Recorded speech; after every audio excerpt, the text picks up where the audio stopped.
Dites-moi, Decathlon, l'enseigne sportive Decathlon a renoncé à la commercialisation de son hijab pour la course à pied, alors que c'est totalement légal. Que pensez-vous de cet état de fait ? Bon, moi je constate que l'entreprise Decathlon a retiré, puisqu'ils l'ont annoncé hier, la vente de ce hijab, comme vous dites, sur le sol français, en tout cas dans ces magasins français. Est-ce que c'est légal ? Oui, c'est légal. Est-ce que ça me choque ? Oui, ça me choque. Qu'est-ce qui vous choque ? Qu'ils aient renoncé ou qu'ils aient essayé de le vendre ? Qu'on fasse de l'argent surtout, comme disait le président du Sénat, je trouve que Gérard Larcher a eu la bonne formule. Moi, en 2012, j'essaie d'être extrêmement constant sur ce point.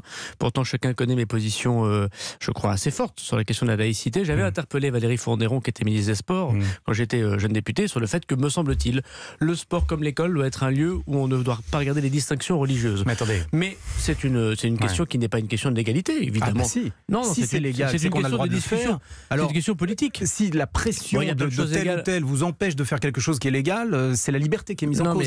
En l'occurrence, la liberté de commerce. Oui, mais je préfère la liberté des femmes à la liberté de commerce. Oui, mais... Alors dans ce cas, il faut changer.